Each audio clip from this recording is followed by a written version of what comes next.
me, Sullivan. I'll come back. I'll haunt yez, waking or sleeping. I'll haunt yez till ye die." "'Tis disgraceful," yelled Behan. "If the short stick had been mine, I'd ha' let me mates cut the head off of me, and died happy." Sullivan leaped in and caught the unhappy lad by the hair. The rest of the men followed. O'Brien kicked and struggled, snarling and snapping at the hands that clutched him from every side.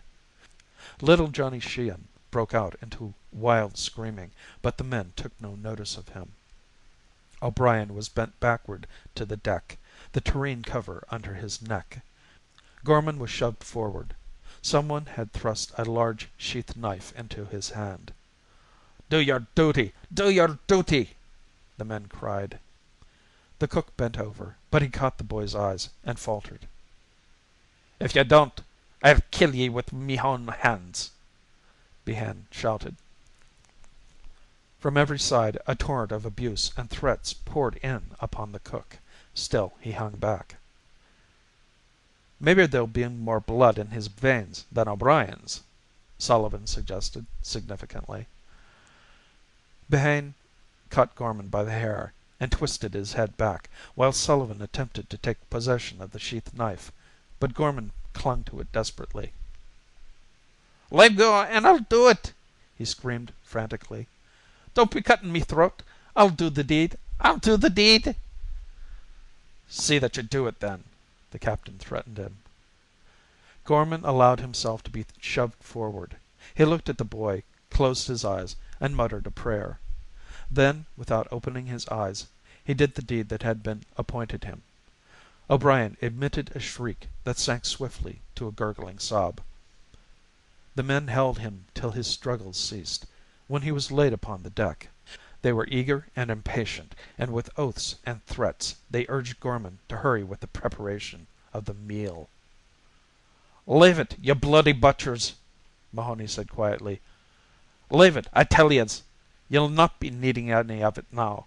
'Tis as I said, ye'll not be profiting by the lad's blood. Empty it overside, Behane. Empty it overside." Behane, still holding the tureen cover in both his hands, glanced to windward. He walked to the rail and threw the cover and contents into the sea.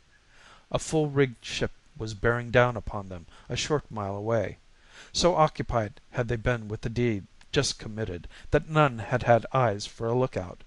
All hands watched her coming on, the brightly coppered forefoot parting the water like a golden knife, the headsails flapping lazily and emptily at each downward surge, and the towering canvas tiers dipping and curtsying with each stately swing of the sea.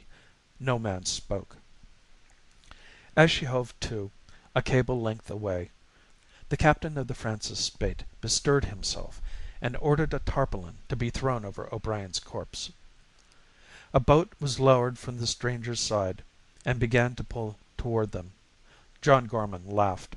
He laughed softly at first, but he accompanied each stroke of the oars with spasmodically increasing glee. It was this maniacal laughter that greeted the rescue boat as it hauled alongside and the first officer clambered on board. End of The Francis Spaight by Jack London.